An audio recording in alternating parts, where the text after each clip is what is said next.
Welcome back to our channel, ladies and gentlemen. As always, I would want to start by asking you to subscribe to our channel and click the notification bell. Also give this video a thumbs up. To those who support us, may God bless you. Yesterday, William Ruto made a certain move that many legal experts are equating to impunity and a breach of law and our sacred constitution.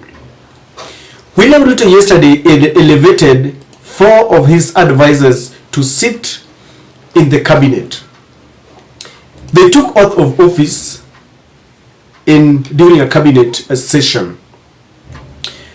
Juma, who is the National Security Advisor,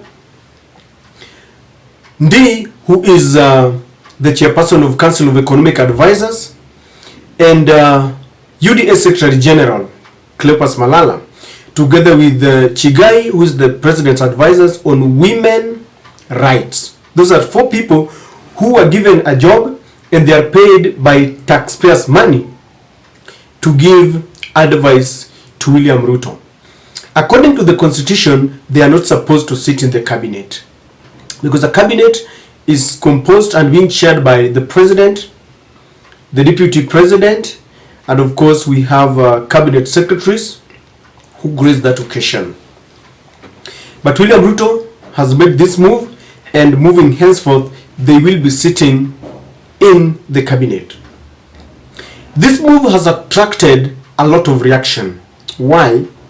It is not the first time a government or a sitting president is trying to unilaterally bring in people who the Constitution would always call strangers into the cabinet. In the previous regime, Uhuru Kenyatta, after Sonko was kicked out and the Nairobi Metropolitan Services was formed, being headed by Major General Mbadi, there was some closeness, so much that the former president tried to bring in Mbadi to sit in cabinet meetings. This infuriated William Ruto then with his allies, that forced them to go to court to challenge this move. And the person who went to court was not just your ordinary person, but Alice Wahome, who is a seasoned politician. Alice Wahome, who is a lawyer, she went to seek for legal redress, and the courts pronounced themselves unequivocally on this matter.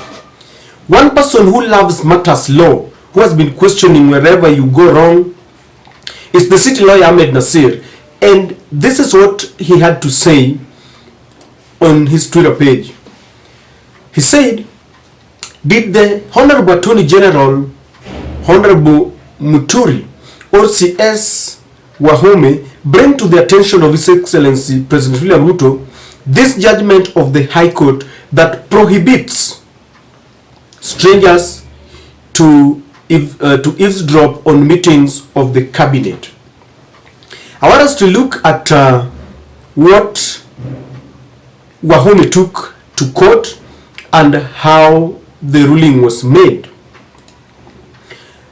In what you see there, this is a case, and it has been shared, as I said, by Ahmed Nasir. Republic of Kenya in the High Court of Kenya at Nairobi Constitutional and Human Rights Division. Petition number E277 there, all that.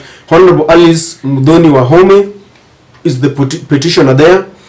Verses number 1, first respondent was the Attorney General then, and now this, and then the second one was the Secretary to the Cabinet, I think Kinyua, and Major General Mohammed Mbadi was the third respondent. The exercise of executive authority has once again been put to test in these proceedings. In this case, the petitioner Honorable Alice Mudhoni Wahome challenges the constitutionality of the decision to appoint and include Major General Mohammed Mbadi, the Director General of Nairobi Metropolitan Services, hereafter referred to as the NMS, sued as the third respondent into the cabinet and its committee. It says, the petition, that the petitioner averts that on 10th September 2020, pursuant to Executive Order number 3 of 2020, the third respondent took an oath of secrecy, allowing him to attend cabinet meetings. So that was Alice Wahome, after John Mbadi had taken an oath of office, just like Malala and Monica Juma and Ndi and all those took oath of office. The ruling was pronounced, as I said earlier, a very bold ruling, and this is what it said. I'm just looking at the gist of it, that a declaration hereby issues that the decision to appoint and include Major General Mbadi, the third respondent herein, into the business of the cabinet with liberty to attend cabinet meetings and cabinet committee meetings contravenes Articles 32, 10.2, 129, 130 Sabbatic 1 and 151 Sabbatic 1 of the Constitution and is illegal and void. That was the court ruling. Illegal and void. 2. That a writ of certiorari hereby issues quashing the part of the Executive Order number 3 of 2020 which contain the decision to appoint and include Major General Mbadi, the third respondent herein, into cabinet meeting and cabinet committee meetings. Look at that. It was quashed. It was rendered unlawful and useless. The last one, that a writ of prohibition hereby issues prohibiting Major General Mbadi, the third respondent herein, from attending any cabinet meetings. In a nutshell, ladies and gentlemen, if you read there, that decision by the former president Uhuru Kenyatta was quashed, was thwarted, was rendered null and void by a court of law, a court of justice. Who went there? It was Ruto who sent his allies to challenge that decision. And ladies and gentlemen, that decision remains to date. And you realize that William Ruto, in view of all this, made the same mistake that his predecessor made. What does this tell you? Because it seems, it proves, it goes without saying that William Ruto has got no respect to the constitutionality and the rule of law. When he took oath of office, he promised to defend the constitution. He is the #1 citizen who is now breaking the law. What is the need of including these four into the cabinet, even if he wanted? The rule of law demands that once a ruling has been made, then you abide by it. I remember he has been telling Raila Amolo Odinga that we had gone through an election cycle and it was dealt with at the Supreme Court. And it's telling Raila that once a court has dealt with an issue, it is finished, it is completed. Why does he now turn around and bring in people, strangers according to the constitution, into the cabinet? This is the character I've always talked about. That the hardware of William Ruto is one who is talking nice, but the software is one who is harboring ill motive. A man who does not respect our constitution. How does he expect us to uphold the rule of law if he himself is not leading by example? I remember, it is not lost on us, that when he appointed 52 CSs, the Law Society of Kenya went to court to challenge the same decision, and the courts ruled in their favor. But William Ruto has continued to ignore the courts because the CSs are at work and I think they are being paid by taxpayers' money. In fact, they were even given a salary increment. That is the kind of a president that we're dealing with, and we expect that we are moving somewhere. Now, the person who is coming into the limelight is the Attorney General, someone who has been appointed, Justin Muturi, being paid by taxpayers' money to accordingly advise the President of Kenya. We give him money to bring order and sanity in Statehouse, in the government.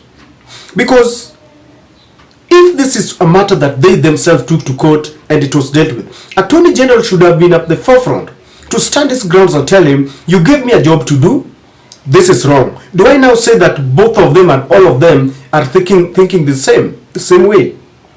Isn't there anyone in Kenya Kwanza who can wake them up from the sand where they have placed their heads? Or is it that the Attorney General is advising William Ruto but he cannot listen?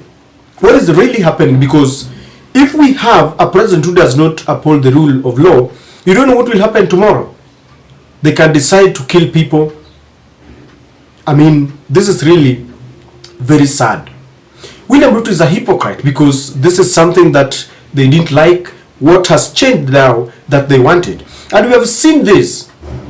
All the things that they said, the accusations, they are now coming back to do them. They are now a copycat. I even remember you post the Huduma number. Then recently we saw something coming in which is a replica to the Huduma number. Everything that Uhuru Kenyatta did, they post them, but now they are coming up to include them in the cabinet, to include them in the government. Ladies and gentlemen, the jury is out there for out. You just look and judge for yourself the kind of a president that we have. Does not listen to the courts, does not listen to the people. When people say that we don't like these taxes, he will impose them. We are being ruled by a dictator.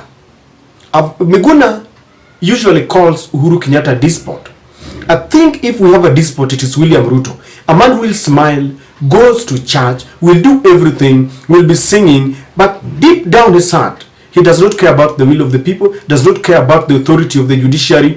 But who do you blame? The Attorney General is there. Martha Koome has formed a friendship with William Ruto, and so they don't care. We should even see the courts coming out to complain and say that this regime, the executive part of the government, is not listening to us. Okia Mutata, kazi kwako.